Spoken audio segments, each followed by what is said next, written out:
Welcome to Pushpad academy.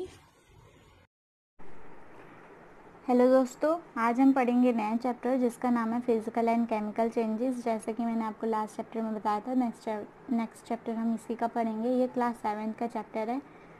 इसमें हम जानेंगे फिजिकल चेंजेस क्या होता है, केमिकल चेंजेस क्या होता है और कुछ इसके एग्जांपल्स को हम पढ़ेंगे कि वो क्या होते हैं। अगर आपने अभी तक मेरे चैनल को सब्सक्राइब नहीं किया है तो आप ज़रूर कर दीजिए, ताकि मेरे वीडियो की आपको नोटिफिकेशन सबसे पहले मिले और आपका कोई भी वीडियो मिस ना हो। आप एग्ज़ाम में अच्छे से लिखिए, आपको अच्छे से समझ में आ जाए कॉन्सेप्ट। चलिए दोस्तों, स्टार्ट करते हैं कि ये है क्या। In our life we see various changes are taking place, any kind of changes. हम अपनी लाइफ में देखते हैं, डेली लाइफ में देखते हैं, डे टू डे लाइफ में बहुत सारे चेंजेस होते रहते हैं आसपास, और वो किसी भी टाइप के चेंजेस हो सकते हैं।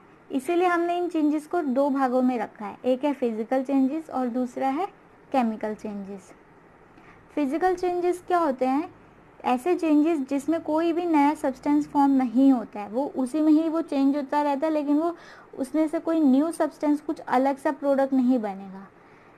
ये इसमें क्या होता है, या तो हो सकता है जो सब्सटेंस है उसकी शेप चेंज हो जाए, या उसका साइज चेंज हो जाए, उसका कलर चेंज हो जाए, या उसकी स्टेट चेंज हो जाए, लेकिन कोई न्यू सब्सटेंस फॉर्म नहीं होगा। फिजिकल चेंजेस जो होते हैं वो अपनी ओरिजिनल स्टेट में आ सकते हैं। अब इसके कुछ कैरेक्टरिस्टिक्स है जो हम पढ़ेंगे। सबसे पहले तो यही होगा कि इसमें कोई नया सब्सटेंस फॉर्म नहीं होगा। सेकंड है, थोड़ी देर के लिए चेंज हो सकता है लेकिन वापस ही अपनी ओरिजिनल स्टेट में आ जाएगा। जैसे कि एग्जांपल, जैसे कोई स्ट्रिंग हो गई जिसको हम खींचते हैं, या रबर हो गई जिसको हम खींचेंगे, वापस से वो अपनी ओरिजिनल स्टेट में आ जाएगी।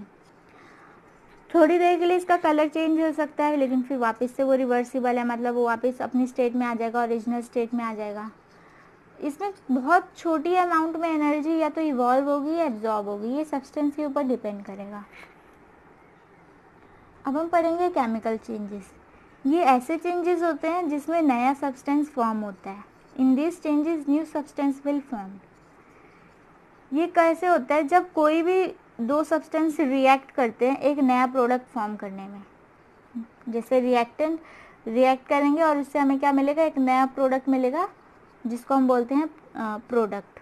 रिएक्टेंट से हमें प्रोडक्ट मिलता है।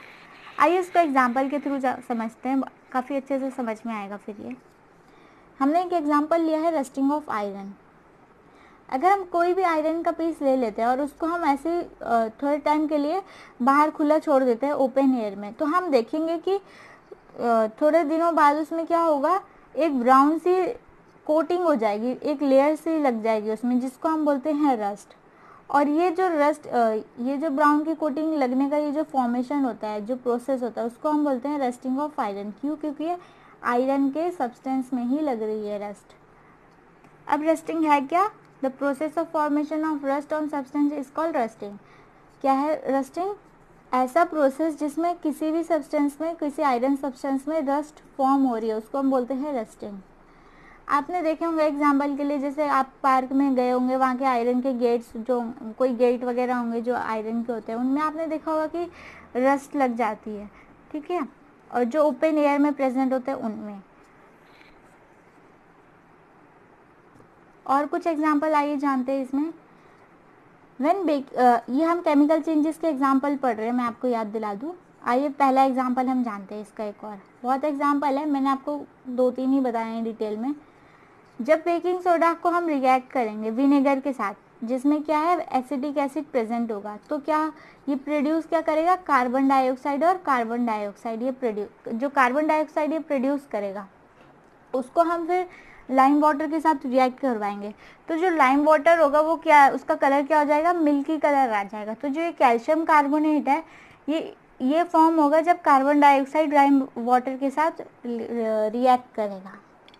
जब बेकिंग सोडा को हम रिएक्ट करवाएंगे विनेगर के साथ, ये जिसमें एसिटिक एसिड प्रेजेंट है, तो हमें क्या मिलेगा, कार्बन डाइऑक्साइड मिलेगा। फिर इस कार्बन डाइऑक्साइड को हम किसके साथ रिएक्ट करवाएंगे, लाइम वाटर के साथ। तो जो ये लाइम वाटर है उसका कलर क्या हो जाएगा, मिल्की कलर हो जाएगा। कैल्शियम कार्बोनेट फॉर्म होगा इससे। ऐसा क्यों होगा, कैल्शियम कार्बोनेट एक नया प्रोडक्ट फॉर्म होगा। ये जो ही केमिकल चेंजेस के डेफिनेशन है, जिसमें कोई न्यू प्रोडक्ट फॉर्म होता है। इसमें क्या हुआ, कार्बन डाइऑक्साइड ने रिएक्ट किया लाइम वाटर के साथ और कैल्शियम कार्बोनेट फॉर्म हुआ। सेकंड एग्जांपल है, जब हम बर्न करते हैं मैग्नीशियम को या कोई भी नए सब्सटेंस को, तो उससे जो बचता है वो ऐश जिसको हम बोलते हैं या राख बोलते हैं, वो भी एक नया सब्सटेंस होता है। ठीक है, हम कोई भी चीज़ जला रहे हैं, उसको जलाने के बाद जो चीज़ बच गई, जो राख जिसको हम बोलते हैं हिंदी में, वो एक नया सब्सटेंस है, जो भी ये भी केमिकल चेंजेस है एक टाइप का। एक और हमने एग्जांपल लिया, अगर हम कॉपर सल्फेट का सोल्यूशन ले लेते हैं और उसमें कुछ ड्रॉप्स डालते हैं सल्फ्यूरिक एसिड की, तो आप देखेंगे उसका कलर, जो कॉपर सल्फेट का सोल्यूशन, उसका कलर क्या हो जाएगा, ब्लू कलर होगा। और उसके बाद हम क्या करेंगे, इसमें हम एक ब्लेड ऐड करेंगे, शेविंग ब्लेड जो हम यूज़ करते हैं, उसको हम उस सोल्यूशन में डालेंगे। फिर उसको हम आधे घंटे या 1 घंटे के लिए रख देंगे। थोड़ी देर बाद जब हम उसका कलर देखेंगे तो वो ग्रीन में कन्वर्ट हो गया होगा। ये क्या हो गया, एक केमिकल चेंजेस है ये। Because reaction between iron and copper sulphate take place this change अगर, ऐसा क्यों हुआ, क्योंकि जो आयरन है, जो हमने ब्लेड डाली वो आयरन की बनी है, और कॉपर सल्फेट, उन दोनों के बीच में रिएक्शन हुई और फिर ये कलर चेंज हुआ, जिसको हम बोलते हैं केमिकल चेंजेस, जिसमें कोई भी न्यू सब्सटेंस फॉर्म होता है किसी पहले वाले सब्सटेंस से मिलकर। ये देख सकते हैं आप लोग यहाँ पे, ये लाइम वाटर है, ये लाइम वाटर नहीं, ये मिल्की हो गया लाइम वाटर, इसका जो कलर है, क्योंकि ये कार्बन डाइऑक्साइड के साथ इसने रिएक्ट किया है। और ये वाला एग्जांपल है जो कॉपर सल्फेट था, जिसका कलर ब्लू था और ये ग्रीन में चेंज हो गया, इसमें ये ब्लेड प्रेजेंट थी इसीलिए। और ये मैग्नीशियम ऑफ रिबन का है, इसको हम बर्न कर रहे हैं, बर्न करने के जलाने के बाद जो चीज़ बचेगी वो ऐश जो होगा वो भी नया सब्सटेंस ही है। अब जो भी नया सब्सटेंस फॉर्म होता है वो किसका रिजल्ट होता है, केमिकल चेंजेस का। अगर कोई भी चीज़ न्यू फॉर्म हो रही है तो वो केमिकल चेंजेस हुआ है उसमें। ज़्यादातर चीज़ें जो होती है उसमें केमिकल चेंजेस ही हुए होते हैं तभी। जैसे कोई भी मान लो अगर हमें मेडिसिन भी है, तो मेडिसिन भी हमें कैसे मिल रही है, उसमें बहुत सारी रिएक्शंस हुई, बहुत सारे चेंजेस किए, किस प्रोडक्ट से कौन सा प्रोडक्ट बनाया, फिर उससे कुछ बनाया, फिर उससे कुछ, तब जाके हमें एक मेडिसिन मिलती है। तो इसमें क्या हो रहा है, केमिकल चेंजेस हो रहे हैं बहुत सारे। In addition to new products the following में कंपनियां केमिकल चेंज। अब न्यू प्रोडक्ट बनने में ये सारी चीज़ें मतलब हेल्प करती है। जैसे हीट हो गया, कुछ हीट होती है, लाइट होती है, वो एब्जॉर्ब होती है। कुछ साउंड भी हो सकता है प्रोड्यूस हो जब कोई न्यू सब्सटेंस बन रहा हो, और स्मेल भी हो सकता है चेंज हो जाए। कलर तो चेंज होता है, ये भी हमने देख लिया, लेकिन सब में कलर चेंज नहीं होता, किसी किसी में हो सकता है ना हो। गैस, किसी तरीके की गैस भी फॉर्म हो सकती है। ये सारे क्या है, न्यू चेंजेस आते हैं जो हम पुराने वाले प्रोडक्ट्स को यूज़ करके, जिसमें न्यू चेंजेस आते हैं। In our daily life chemical changes में आकर, अब हमारी डे टू डे लाइफ में भी कुछ केमिकल चेंजेस होते हैं। आइए जानते हैं क्या होते हैं। When food gets spoiled, it produces foul smell. Spoilage of food is a chemical change. जब क्या होता है, खाना क्या हो जाता है, ख़राब हो जाता है, स्पॉयल हो जाता है, तो उसमें से एक अजीब से स्मेल नहीं आने लगती, आप लोगों ने देखा होगा, स्मेल करके देखना, लेकिन उसको हम खाते नहीं है। तो ये जो पहले खाना अच्छा था, जब हमने उसको काफ़ी टाइम तक खाया नहीं, वो बाहर रखा रह गया, तो उसमें से एक अजीब से स्मेल आने लगी, सड़ने जैसे। तो वो जो स्मेल है वो क्या हो गया, केमिकल चेंज आया। जो अभी हमने पढ़ा था ये भी केमिकल चेंजेस का एक पार्ट हो सकता है। जब हम कोई एप्पल की स्लाइस को कट करते हैं और अगर हम उसे खाते नहीं है उस टाइम, तो उसको हम रख देते हैं, तो उसका कलर क्या होता है, उसमें ब्राउन का ऊपर से वो ब्राउन का कुछ कलर चढ़ जाता है, क्योंकि वो ऑक्सीजन के साथ रिएक्ट कर देता है। तो ये क्या है, ये भी एक एग्जांपल है केमिकल चेंजेस का। पहले एप्पल कैसा था, अच्छा था, जब हमने उसे खाया नहीं तो उसका कलर ब्राउन में चेंज हो गया। तो ये केमिकल चेंजेस का एग्जाम्पल है। After cutting brinjal and potato, it turns black after keeping it in air for some time. जब हम क्या करते हैं, ब्रिंजल हो गया, बैगन होता है जो, या आलू, उसको हम कट करके रख देते हैं। अगर हमने उसको क्लोज करके नहीं रखा है तो वो क्या हो जाएगा, उसका कलर ब्लैक में चेंज हो जाता है। In photosynthesis new substance will form after reacting carbon dioxide, water, energy. Photosynthesis जो प्लांट में ये प्रोसेस होता है, जो खाना बनाने के लिए होता है, इसमें भी नया सब्सटेंस फॉर्म होता है। कैसे फॉर्म, क्या नया सब्सटेंस फॉर्म होता है, कार्बोहाइड्रेट मिलता है, ऑक्सीजन मिलता है। किससे मिलता है, जब वो कार्बन डाइऑक्साइड, वाटर, एनर्जी के साथ रिएक्ट करते हैं प्लांट, तो वो ये क्या प्रोड्यूस करते हैं, कार्बोहाइड्रेट और ऑक्सीजन। अब डाइजेशन में क्या होता है, इसमें एक डाइजेशन का भी एग्जांपल है।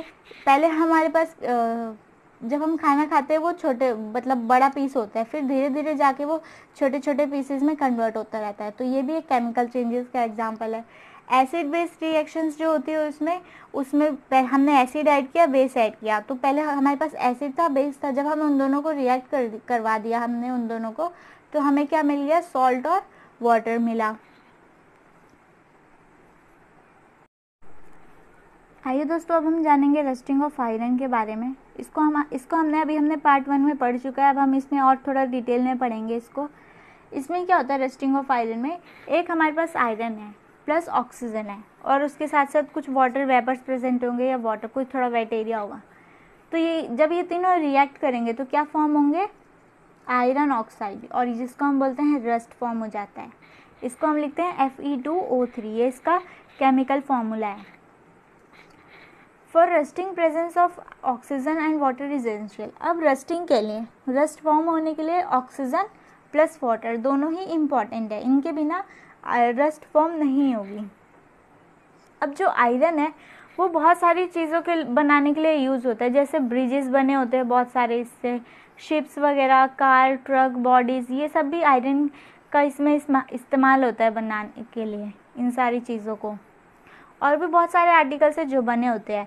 और जब देखिए आप इसमें आयरन में ऐसे रस्ट लग जाता है तो फिर वो तो चीज़ ख़राब हो जाती है, तो इससे कितना हमको लॉस होता है। तो हम इसको कैसे प्रिवेंट कर सकते हैं इस रस्टिंग को, आइए जानते हैं इसके कुछ प्रिवेंशन मेथड क्या है। नॉर्मली हम क्या करते हैं, जो भी आयरन का ऑब्जेक्ट होता है कोई, तो हम उसे पेंट कर देते हैं या ग्रीस कर देते हैं, जिससे क्या होता है रस्टिंग नहीं होती उसमें। और लेकिन हमें इसको टाइम टू टाइम पेंट करते रहना चाहिए, ताकि जो पेंट है वो अगर उतर जाए तो वापस से उसमें लग जाए, ताकि वो रस्ट फॉर्म ना कर पाए। और भी बहुत सारे मेथड है इसको प्रिवेंट करने के लिए, जैसे कोई भी और आयरन ऑब्जेक्ट को हम एयर या वाटर के साथ कांटेक्ट में ना ही लाएं तो भी ये उसमें रस्ट नहीं लगेगा। या फिर अगर कोई आयरन का ऑब्जेक्ट है, जैसे आयरन का कोई भी मटेरियल ऑब्जेक्ट है, उसको हम दूसरे मेटल के साथ, जैसे जिंक हो गया, क्रोमियम हो गया, उसके साथ हम उसको कोट कर दे तो भी इसमें फिर रस्ट लगेगा नहीं। और क्या है, इसमें एक गैल्वेनाइजेशन मेथड होता है। ये क्या होता है, ये एक ऐसा प्रोसेस होता है, ये इसमें क्या होता है, हम जिंक की लेयर लगा देते हैं आयरन के ऊपर, आयरन ऑब्जेक्ट के ऊपर हम क्या करते हैं, जिंक की एक लेयर लगा देते हैं, जिसको हम बोलते हैं गैल्वेनाइजेशन। ये बहुत इंपॉर्टेंट है दोस्तों, इसको याद रखिएगा, गैल्वेनाइजेशन क्या होता है। The iron pipes which use to supply water in home is galvanise to prevent from rusting. अब जो हमारे घर में पानी आता है, वो पानी कैसे आता है, वो भी तो पाइप से कनेक्टेड होगा ना। जो वो पाइप होते हैं वो भी आयरन के होते हैं, ठीक है। तो उनको क्या होता है, उनको गैल्वेनाइज किया जाता है ताकि उसमें रस्ट ना लगे, ठीक है। तो इसको हम बोलते हैं गैल्वेनाइजेशन। अब जो हम बात करते हैं शिप्स की, ships are made of iron and part of ship is remain under water. अब क्या है, इसमें जो शिप्स होती है वो आयरन की बनी होती है और उनका कुछ पार्ट जो होता है पानी के अंदर ही रहता है, तो इससे तो इन पे रस्टिंग का खतरा बहुत ज़्यादा हो जाता है। इससे क्या होता है, हमें बहुत नुकसान भी होता है, पैसों का बहुत नुकसान होता है इससे। तो हम इसको कैसे प्रिवेंट कर सकते हैं, इससे कैसे बच सकते हैं, इन शिप्स को इसमें रस्ट ना लगे। हम स्टेनलेस स्टील का यूज़ कर सकते हैं। इसमें हम क्या करते हैं, आयरन को कार्बन या क्रोमियम के साथ, जैसे मेटल्स के साथ मिक्स कर देते हैं, जैसे मैंगनीज मेटल। इससे क्या होता है, इसमें रस्ट नहीं लगता है। अब हम बात करते हैं क्रिस्टलाइजेशन की। जो सी वाटर होता है उसमें क्या होता है, सॉल्ट प्रेजेंट होता है, और ये सॉल्ट हम पानी से निकालते हैं। कैसे निकालते हैं, इवेपोरेशन प्रोसेस से। पानी तो इवेपोरेट हो जाएगा और सॉल्ट बच जाएगा। ये बहुत स्मॉल होते हैं और ये प्योर भी नहीं होते। ये जो क्रिस्टल फिर हमें जो वाटर इवेपोरेट हो गया तो फिर उसके बाद जो बचेगा वो सॉल्ट तो होगा, लेकिन वो प्योर नहीं होगा, ये बहुत छोटे छोटे क्रिस्टल्स की फॉर्म में होगा। Large crystals of pure substance can be obtain by the process of crystallisation. अब हमें अच्छे क्रिस्टल्स चाहिए लार्ज साइज में और वो प्योर भी होने चाहिए, उसको हम कैसे लेते हैं, क्रिस्टलाइजेशन मेथड से निकालते हैं, उसको हम बोलते हैं क्रिस्टलाइजेशन। अब ये क्रिस्टलाइजेशन है क्या, process of cooling a hot concentrated solution of a substance to obtain crystals is called crystallisation. ये एक ऐसा प्रोसेस है जिसमें हम क्या करते हैं, किसी हॉट सॉल्यूशन को हम कूल करते हैं ताकि उससे हमें क्या मिले, क्रिस्टल मिल सके, उसको हम बोलते हैं क्रिस्टलाइजेशन। इसको यूज़ किया जाता है क्रिस्टल्स को मतलब पाने के लिए, और ताकि हमें इम्प्योर सब्सटेंस में से हमें प्योर सब्सटेंस मिल सके जिसमें प्योर क्रिस्टल्स प्रेजेंट हो। ये एक एग्जाम्पल है फिजिकल चेंज का। इसमें क्या हो रहा है, हमें क्या लेना है, एक पानी लेना है एक कप में, और उसमें कुछ ड्रॉप्स हमें सल्फ्यूरिक एसिड की डाल देनी है और उस पानी में। अब हम क्या करेंगे, उसमें कॉपर सल्फेट पाउडर डालेंगे, लिक्विड नहीं पाउडर डालेंगे, कॉपर सल्फेट पाउडर डालेंगे और हम उसे स्टर के हेल्प से धीरे धीरे उसे फिराएंगे, घुमाएंगे ताकि वो अच्छे से मिक्स हो जाए।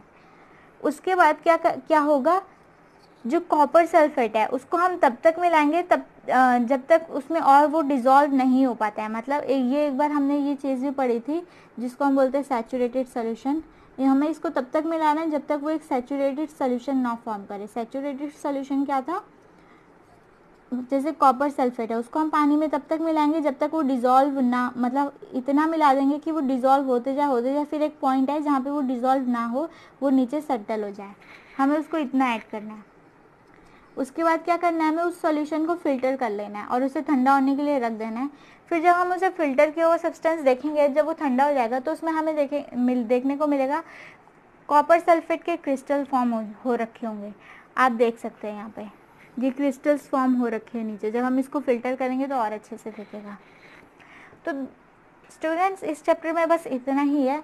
नेक्स्ट चैप्टर पढ़ेंगे अब हम नेक्स्ट डे। अगर आप लोगों को वीडियो अच्छा लगा तो लाइक कीजिए और सब्सक्राइब कीजिए और शेयर कीजिए दूसरों के साथ। और आप कोई सजेशन देना चाहते हैं तो प्लीज़ कमेंट बॉक्स में लिख के बताएं आपको वीडियो कैसा लगा। Thank you.